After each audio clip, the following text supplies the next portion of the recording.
Pernahkah Anda ketika melewati sebuah daerah pertanian, Anda melihat deretan traktor raksasa atau bangunan penggilingan padi yang megah? Wah, pemandangan yang cukup umum ya belakangan ini. Benar. Tapi anehnya, saat Anda coba ngobrol dengan petaninya langsung, mereka tetap saja mengeluh. Mengeluh soal utang, soal kesulitan hidup. Betul sekali, kesejahteraannya seolah jalan di tempat. Nah, pernahkah Anda berpikir, mengapa ada suatu wilayah yang terus-menerus disuntik dana triliunan untuk membangun infrastruktur besar-besaran, tapi petaninya tidak kunjung kaya? Itu adalah sebuah paradoks yang sangat menarik untuk dibedah. Tepat. Jadi, selamat datang di sesi eksplorasi mendalam kita. Hari ini, kita akan mencoba membongkar benang kusut dari fenomena tersebut. Dan sumber yang akan kita pakai hari ini sangat luar biasa. Iya, materi yang sangat membuka mata ini kita ambil dari perkuliahan ekonomi makro. Ya, yang diampu oleh Profesor Dr. Insinyur Haji Muhammad Aswin, Magister Manajemen. Betul. Beliau dari program studi agribisnis di Universitas Mula Warman. Kita akan fokus membedah teori pertumbuhan ekonomi. 1. Dan jangan khawatir, ini sama sekali bukan sekedar teori kering di atas kertas ya. Sama sekali bukan. Kita akan melihat realita di lapangan. Iya, kita akan menggunakan kacamata teori makroekonomi neoklasik khususnya model Solow untuk melihat langsung apa yang terjadi di sektor agribisnis Indonesia. Menarik. Ada 3 pilar utama yang akan kita bahas hari ini kan? Benar. Pertama, akumulasi modal. Kedua, kaidah emas atau tingkat modal optimal. Dan ketiga, pertumbuhan populasi. Misi utama sesi kita hari ini adalah untuk memahami mengapa sekedar membuang triliunan rupiah untuk beli mesin itu bukanlah kunci ajaib menuju kemakmuran. Kecuali kita benar-benar paham mekanismenya. Nah, mari kita mulai. Di materi tersebut, Profesor Aswin memulai dengan sebuah konsep dasar yang disebut fungsi produksi agregat. Y sama dengan FKL. Iya, kalau diterjemahkan ke bahasa sehari-hari, ini kayak resep dasar perekonomian. Betul, resep dasar. Anda butuh modal fisik, huruf K tadi, seperti traktor, bendungan, jalan raya. Dan Anda butuh huruf L, tenaga kerja atau petaninya. Logikanya sederhana ya? Sangat. Logika awam saya mengatakan gini, kalau lahan sawahnya tetap, lalu kita terus membelikan traktor untuk para petani, hasil panen pasti akan meledak. Dan mereka otomatis kaya raya. Nah, iya. Apakah cara kerjanya sesederhana itu di dunia nyata? Sayangnya, tidak sesederhana itu. Kenapa begitu? Karena logika awam seringkali tersandung pada satu prinsip fundamental yang disebut diminishing returns. Hukum hasil yang semakin berkurang ya? Tepat. Mari kita bedah analogi traktor Anda tadi. Kalau kita punya modal yang sangat sedikit, misalnya petani cuma mencangkul pakai tangan, lalu kita kasih 1 unit traktor kecil. Wah, itu sih lonjakan produktivitasnya luar biasa pasti. Pekerjaan seminggu bisa selesai dalam sehari, output melonjak tajam. Efisiensinya meroket. Masuk akal. Tapi, coba perhatikan apa yang terjadi selanjutnya. Di lahan yang sama, jumlah petani yang sama, kita tambah traktor kedua. Oke. Tambahan hasil panennya tidak akan sebesar traktor pertama kan? Benar sekali. Tambah traktor ketiga, efisiensinya makin turun. Sampai pada titik di mana Anda memberikan 10 traktor untuk sepetak sawah kecil. Wah, traktor ke-10 itu sih nggak bakal ngasih tambahan hasil panen sama sekali. Sama sekali, 0. Mesin itu cuma akan terparkir, berkarat di pinggir sawah. Sementara si petani malah harus pusing. Pusing mikirin biaya perawatan, ganti oli. Bahkan mungkin cicilan bank untuk mesin yang nganggur itu. Jadi, alih-alih menjadi aset, mesin tambahan itu berubah jadi beban keuangan. Nah, itu intinya. Dan untuk menjelaskan dinamika ini, model Solow punya analogi yang sangat elegan tentang akumulasi modal. Analogi ember itu ya? Iya, bayangkan sebuah ember besar. Ember ini mewakili perekonomian kita. Di atasnya ada keran air yang terus mengalir masuk. Air yang masuk ini adalah tabungan dan investasi kita. Betul, uang yang dipakai untuk beli traktor baru, bangun irigasi, atau mendirikan pabrik pupuk. Oke, kerannya mengucurkan air investasi ke dalam ember. Namun, dan ini bagian pentingnya, di dasar ember itu ada lubang kebocoran. Kebocorannya ini dari mana? Terdiri dari 2 hal. Pertama, depresiasi atau penyusutan. Mesin pertanian itu kan pasti aus, rusak, patah, tidak bisa dipakai lagi. Itu mengurangi stok modal kita.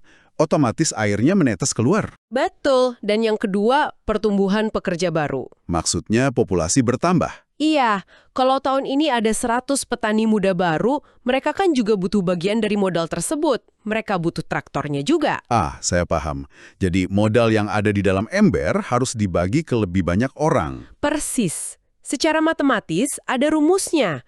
Perubahan modal sama dengan investasi dikurangi depresiasi dan pertumbuhan populasi. Berarti selama air dari keran investasi kita lebih deras daripada kebocoran di dasar ember, ekonomi kita tumbuh. Secara teori ya, stok alat per orang akan bertambah. Tapi praktiknya, Disinilah kita sering melihat tragedi di sektor agribisnis Indonesia. tragedi seperti apa? Banyak sekali investasi infrastruktur, misalnya unit penggilingan padi raksasa yang dibangun tanpa menghitung kebocoran ini. Dan tanpa melihat kapasitas lokal. Ini mengingatkan saya pada studi kasus di bab 6 materi Profesor Aswin. Ada contoh ekstrim soal pemerintah daerah yang beli 300 unit combine harvester. Iya, alat panen raksasa yang harganya ratusan juta per unit. Dan itu dibeli untuk lahan pertanian yang luasnya cuma 5.000 hektar.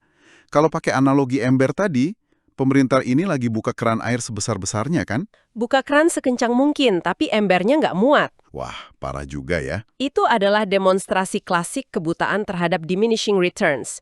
Untuk 5.000 hektar, 300 combine harvester itu sangat berlebihan. Biaya solar dan teknisinya pasti jauh lebih mahal daripada tambahan hasil panennya. Jauh melampaui.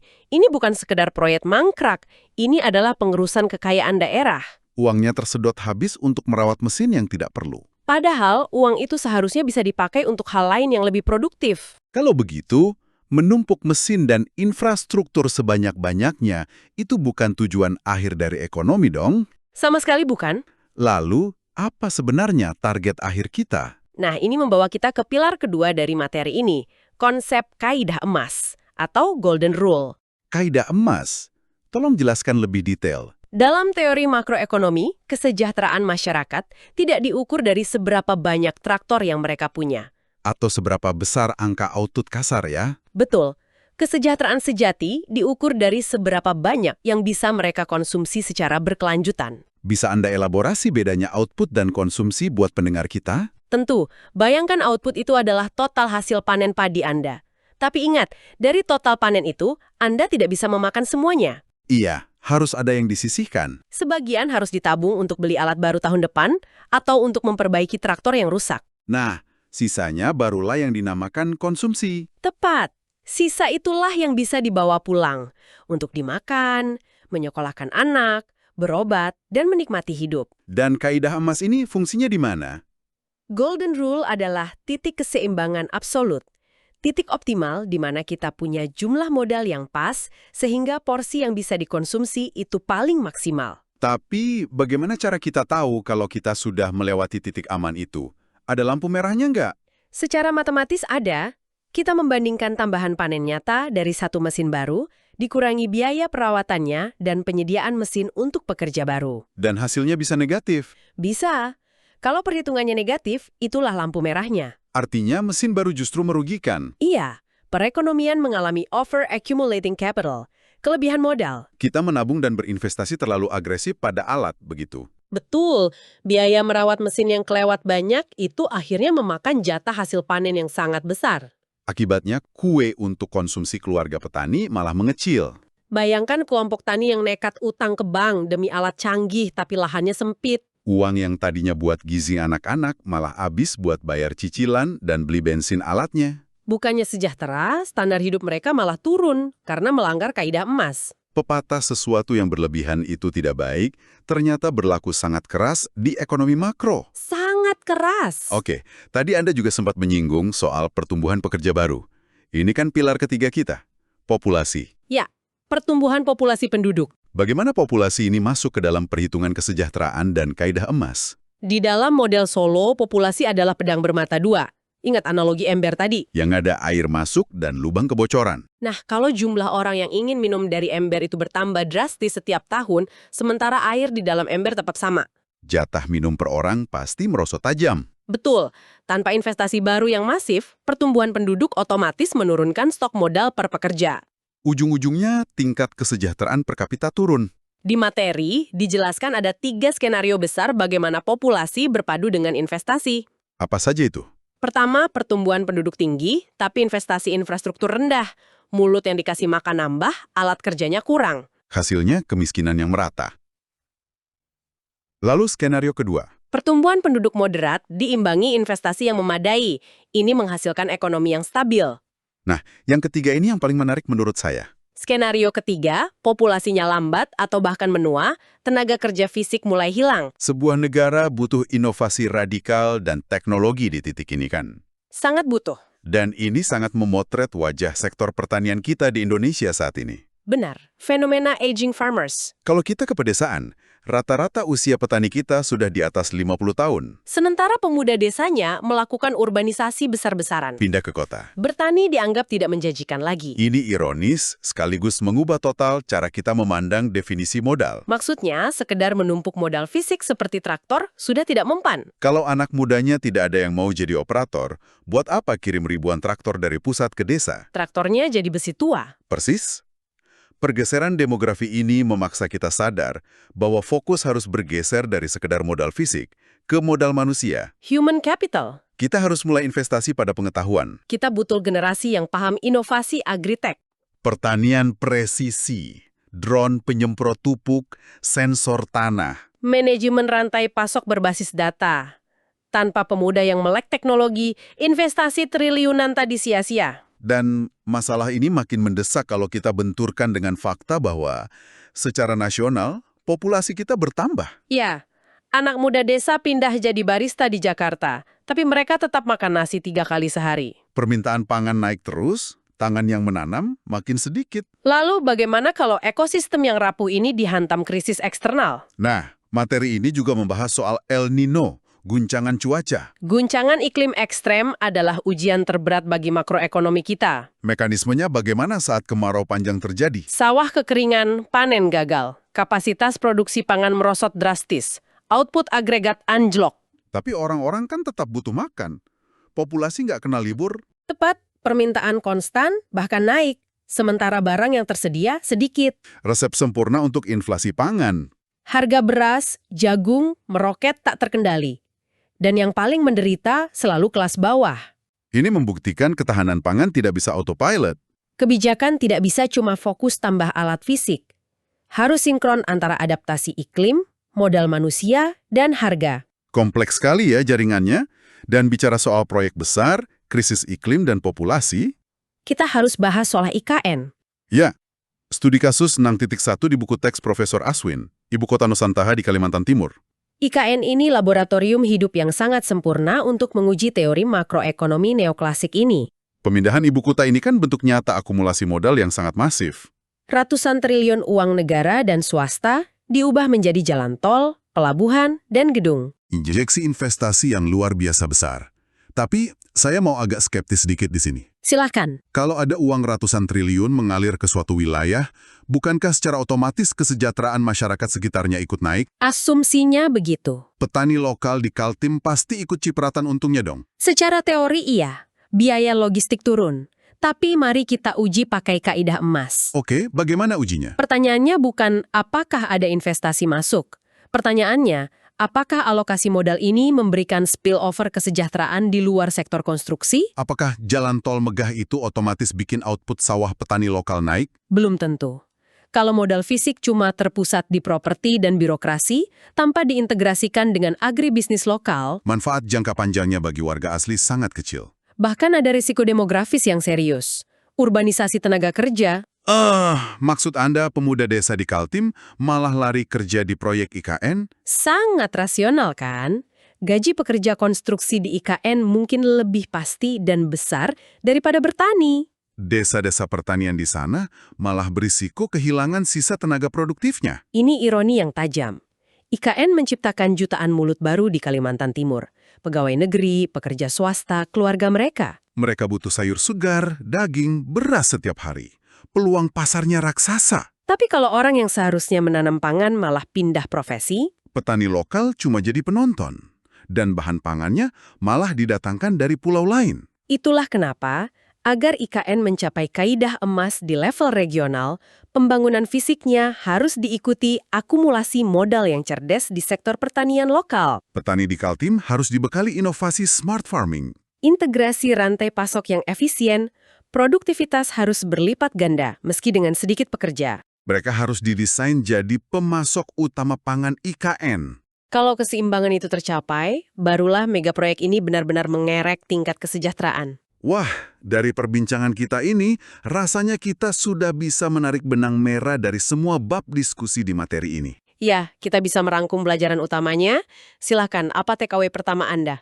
Pertama, niat baik pemerintah ngasih infrastruktur, entah bangun bendungan atau bagi ribuan traktor, itu tidak otomatis bikin makmur. Betul, hanya akan menyentuh kaidah emas kalau ada analisis kebutuhan yang presisi. Asal bangun tanpa tahu siapa yang merawat, sama saja mengubur uang negara. Poin kedua adalah tentang adaptasi demografi. Ya, saat pemuda pergi dan populasi menua, agribisnis harus berevolusi. Tidak bisa lagi mengandalkan akumulasi besi dan beton, pengetahuan dan teknologi adalah modal baru. Ketiga, kita tidak boleh naif terhadap faktor alam.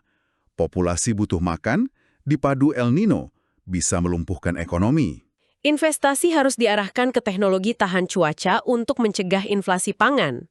Dan contoh 300 combine harvester mangkrak tadi, itu monumen peringatan betapa kejamnya hukum hasil yang semakin berkurang. Kesimpulannya sangat padat.